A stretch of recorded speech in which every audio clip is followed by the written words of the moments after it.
see you up, and I'm sorry if the schedule has us not on deck for a little while because we've entered the great Saguenay Fjord, and if you haven't been outside to see the fall colors and the seals, and I heard there were also some whales as we entered into the fjord an hour or so ago. But this is sort of the great visual dessert of our cruise up to Canada, and we'll be there at about 1:30 this afternoon and be able to go ashore and enjoy this, one of the more spectacular parts of our journey. And so my last talk here today is about the discovery of Canada, which goes back into, let's say, almost medieval history, a lot of it, but we continue our discovery of Canada. Those of us who have not been to this part of the world before are usually surprised by, first of all, just the vastness of it all. I mean, just the St. Lawrence Bay and then the cliffs and then the river. They are, as you can imagine when you were a sailor back 500 years ago, that this was a very tremendous journey, often a one-way journey though, and very dangerous at the time. So I'm going to tell the sort of the background of the explorers that came to this part of Canada. Of course, there's so much more of Canada, and that's for another journey somewhere out to the Great West or the Pacific. But I'm just going to show you some things about how and why people came so far. Well, first of all, just for the background, in medieval Europe and in the ancient times, the view of the world was always very limited. And part of our civilization's journey is to expand our knowledge just like we individually do. So this is a view of the world from ancient Greece, where you note that in the Latin term, the ocean fluvius, which was the ocean, was a great river around the known land at the time. And so the early medieval maps are usually what they call a T and O map, or the circular maps, with the ocean just sort of sketched around, with the Mediterranean, of course, as the center of the known universe. But the philosophers always felt that there must be more out there, because the creation of our life and planet meant that there had to be some sort of harmonic balance. So between Asia, Europe, and Africa, they knew that there were tropical zones, and then there was further water out there. And so the goal of explorers and travelers was to try to define the ends of the world. And so here again on a medieval map you have Terra Austral, which is the great unknown southern lands, which were meant to balance the earth versus what they knew of the continents at the time. And of course that led to searches across the oceans, and then Australia is directly named after this medieval term of the southern land. And then the let's say fantasy was often greater than fact back in those days. This is an illustration of Amazons, the tribe of women that rule their part of the world and get their due. But of course, this was imaginary, and people would go out, though, with great trepidation, particularly in the ocean. Another medieval view of the world was that Jerusalem was the center of humankind, and then all land was secondary by the grace of God, Africa, Asia, and Europe. And then the new lands, in this case later after the Americas had been discovered, sort of threw this whole worldview out of balance, that suddenly there were continents and oceans and peoples that had never been imagined, and they actually were there.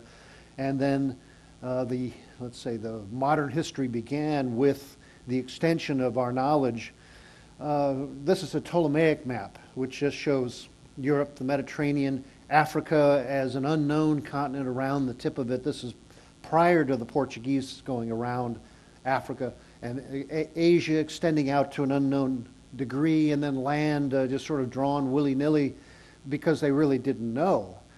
So back in Europe, what they call the philosophes, or the thinkers and the geographers, who are often also cartographers, were always perplexed by where this world really went.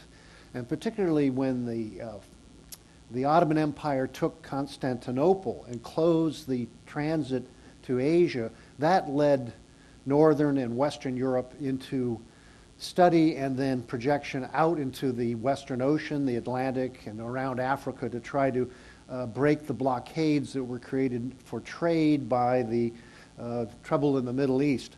And so the Portuguese, of course, were the first to go around Africa and then begin their Asian empire. But other ones would cross the Atlantic, and then, of course, Columbus came along at a time to then have the big news that there was land across that sea. But this was a time when sailors and adventurers had great superstition and fear of things like the Kraken and other monsters, and ships would go out and just disappear. First of all, they didn't know where they were going. They didn't have any weather predictions, and so it was truly a venture out into the unknown. And if you believe the paintings of all of this, there was always someone there out there to help you. I'll leave it at that. But you can imagine if you had your little open boat and you are out sailing off the British Isles or Ireland or western the continent of France or Portugal, you were really going off into a world that only by great determination would you find your way, much less find your way back. So it's thought that particularly Basque and Portuguese sailors going out after fishing were probably the first Europeans that came back and told about it, other than, of course, the Vikings. And then there are others that have been speculated. This is St. Brendan and his journal in the early 800s about going out to sea and finding lands and islands and then being picked up on the back of a whale and being delivered by the grace of God again and coming back and writing about it. But nobody knows where they really went. He left from Ireland, but we don't know how far they got, and they may have well come over to the shores of Canada. Now, this very voyage was recreated by the writer Tim Severin, so they built a carrack of leather and then provided it with some provisions, and then they sailed from Ireland to Canada now about 20 years ago, just to show that a relatively light boat, you can pick the whole thing up. It's like a giant kayak that way. But it was possible if you had the determination and you could follow the stars in particular. And that's what the Vikings did. Now, they had already settled in the Faroes and Scotland and come to Ireland and then to Iceland. Eric the Red was actually driven out of Ireland and went to Iceland with a whole party, and then they settled on the shores of Iceland and created their community that remains to this day, which is in some ways the most pure Scandinavian culture is there in Iceland because of the isolation. But then because of the disputes in the families, and particularly Eric the Red was a cruel man who was accused of murder, and then he decided that he would pack up yet again, and he went to Greenland. And then to get from Greenland over to the shores of Labrador and Newfoundland, that was the ongoing journey. But it depended on the boats. Now, I have some pictures of some contemporary Viking ships that are being built. There was just one that came across, the largest one, over 100 feet long, just came over to North America and was supposed to come up all the way up to St. Lawrence. Someone mentioned this to me, is why didn't they go all the way to the festivals that they were scheduled to get to in Minnesota? Well, they were charged the pilotage fee of $400,000 to go through the transit in the St. Lawrence Seaway, which should have been waived, but it wasn't. Some pesky official somewhere in Montreal probably was not that generous, so they ended up going back down south. I saw them in New York. They currently have this kind of a ship, not this very one, in Mystic Seaport in Connecticut. But these vessels, open boats, flexible, caulked with cotton and pitch tar and rowed and sailed, were so seaworthy that they could cross the Atlantic. And if you look online under the name of Draken, like the dragon, D-R-A-K-E-N, you can see current film of them crossing the Atlantic just in this last season. And these vessels are so seaworthy, they kind of sort of go flying in the water. They're light. They pick up with the waves. They're not heavy laden, even though they have some ballast. So this Nordic shipbuilding tradition goes on to today in contemporary versions of it, but that's how the Vikings crossed over to, certainly to Newfoundland. And they have some unusual characteristics, particularly double endings, so they can take a following sea well. And this is the great steerboard, which is a big paddle on the right side of the ship, but we get our name starboard to this day because of that old steering board. It was not until the Chinese invented the spindle-hung center rudder that boats have a center rudder rather than a steering board like this. It takes a great deal of effort to steer it and hold a course at sea, though. But we have examples of people doing this today, and you can take a hand at it if you feel like it.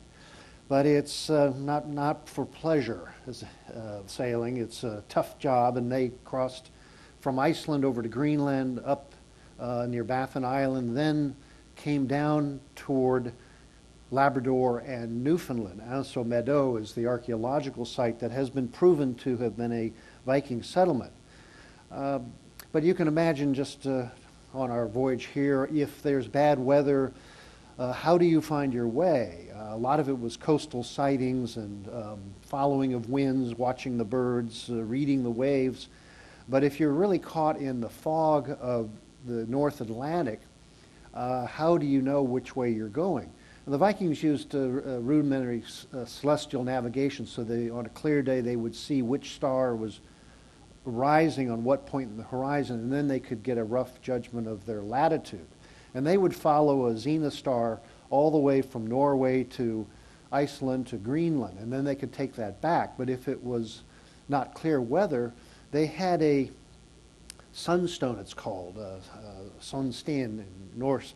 And this is a kind of a calcite that is mined that has a polarizing effect, so that if you put dots on it and then you break it off and it comes in a crystal, then you can, by polarization, you can tell where the sun is on a cloudy day. And you would hold it up and turn it, and when the dots align, that's the sun. And so they would use this on a foggy day, and they would know where the sun was rising or even where it was setting, and thereby give them their latitude judgment. So this is a sort of a Viking technique that when I'm out on my own sailboat, I always carry one just in case the compass and the GPS and my phone don't work. But it's one of those things that the technique has been lost pretty much.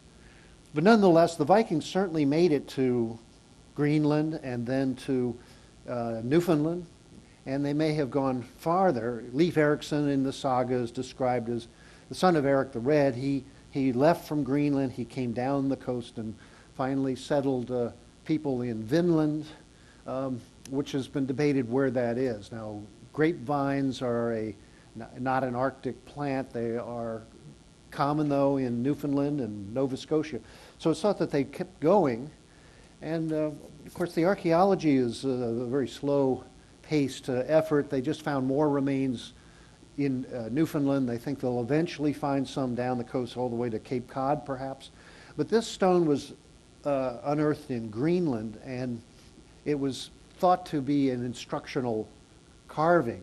And the red has been outlined to show the pieces of land that are on this. So perhaps a young navigator was shown this is where we are. The etchings there be latitude or celestial sightings. And then you can see on the right side the British Isles, Ireland, Iceland, Greenland up there on the top where probably had a spindle and it would turn like a globe. But on the lower left-hand side, you have an etchings that look a lot like Labrador, Newfoundland, perhaps Cape Breton Island. And so this is an indication that they, without having a paper or parchment chart, they would have evidence and particularly could instruct people that if you follow the right star path or observe the sun carefully enough, you can also make it there and hopefully make it home.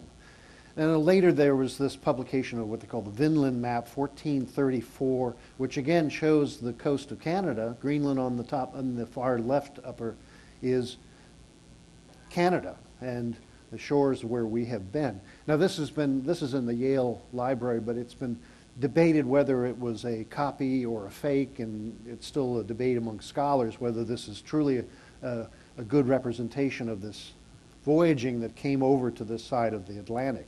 But they may have gone all the way down Vinland. Again, it's hard to know where it is. They also call it Skrælingland, which was the land of the savages, because they probably encountered Beothuk and other Micmac and Algonquin peoples who may or may not have been friendly. But what they did build are these sod houses. This is in Anse Meadow in Newfoundland, and this is a typical Nordic-style medieval house where it's timbered and then covered, and so it's very warm in the winter, and they live in a big communal rooms and have a fire. That the ironwork is the real proof that it was Norse. Of course, that was one of their major industries, was smelting and making tools, which the Native Americans did not have, of course. And then up on the top of the mound, you see that the square, that's, in Norse they call that the eye of the wind, or the window, and that's where we get the word window, is the top hole that lets out the smoke from the internal fire to keep the house warm. Well, here's a later map published in Bergen of 1579, which does show the ice and the Greenland, and then Helleland, Markland, and Skrælingland. And this is an indication. Skræling means savages, literally translated. And it may be that the Vikings got down to places where there were enough Native Americans where they just didn't get along, or they were so far from any other course or trade that whatever settlements they had, they probably just died out or were lost in the wilderness. Well, then the compass came into our history, originally a Chinese geomancy technique for determining spiritual forces, and then astrological kind of predictions, and then it was finally put onto ships because it would point magnetic course. Now, this is one in my own collection, which is a celestial compass with the Taoist symbology and different things. It was not used for navigation, but at a certain point it made it all the way, probably via Arab traders from China to the Middle East, and then it came to the Mediterranean, where it was put on ships in a gimbal so it would be roughly level and it could still be read in the middle of the sea. And so this forever changed navigation. There would be a guide toward north, south, east, west that was more reliable than anything but celestial sightings to this day. So this is the compass rose, which are the indications in the Mediterranean. Many of them were named after the wind patterns, but this then became the navigator's primary instrument through the medieval and into modern times. As I say, gimbal, so it would roll around, and then we have many variations on it, gyro compasses and many things. Everybody has one in their phone now, which is a certain electronic type. This was the compass that supposedly Christopher Columbus himself had on his voyages, now at his museum in the Canary Islands. But the problem with magnetic navigation is the variation because of the magnetic field on Earth. So in the tropical latitudes, you have variation of 10% at the most, and all nautical charts anywhere in the world will say what the variation in the magnetic readings are. The more you go to the poles, especially you can see up here in northern Canada, the current magnetic north pole of our planet, the compass is useless. And so then there's a solar compass, it's called, that uses sun sightings to determine direction in far northern or southern waters. But this is the map famously made by Halley, the great British scientist, who then was sent out to judge the magnetic variations so that navigators would not have fatal errors out there at sea depending on their position. This is an armillary at the National Maritime Museum in Greenwich, England, which has the compass on the bottom and then celestial sightings and a sort of a view of the cosmos so that the compass could be coordinated with the celestial sightings. And they took this around the world to see what the variation was wherever the fleet would sail. So all of this got condensed in this particular pocket compass and astrolabe and sighting device that was the prize of a sea captain in the late 1700s.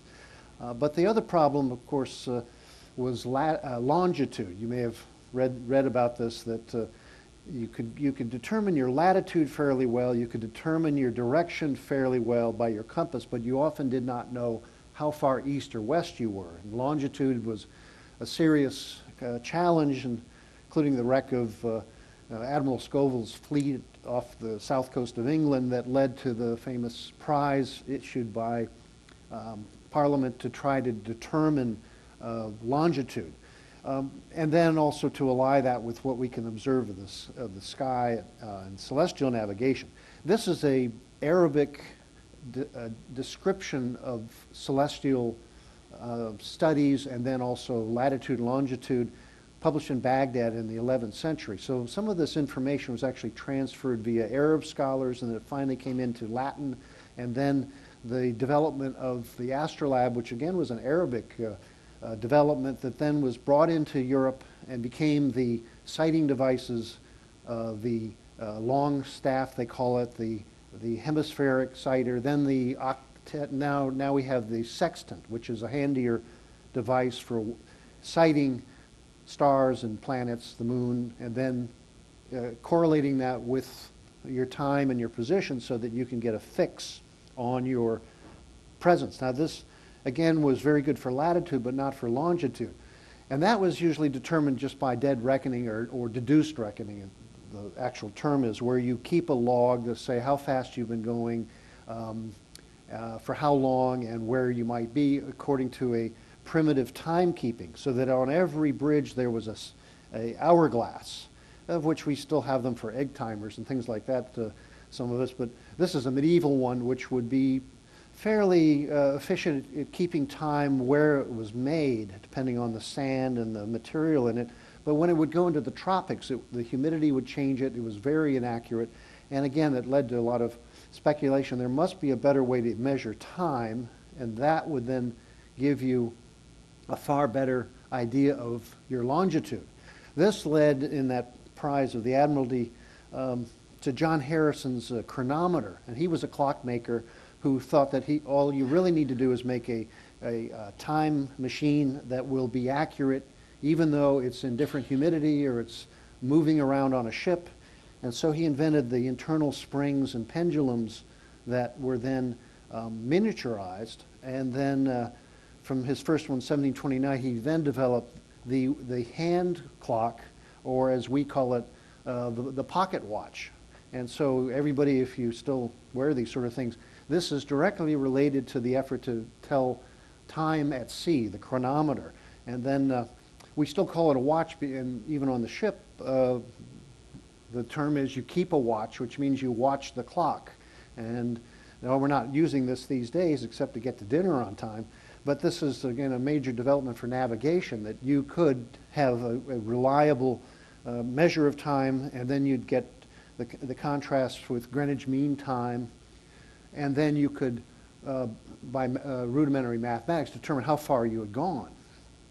Well, this led, and actually before there was longitude capability, after Columbus came back with the big news that there was land only a month's sail away, that traveled like wildfire throughout Europe. And so in England, this man, John Cabot, was hired by the merchants of Bristol to go and try to find a way to this Asian world over there, but by the northern passage.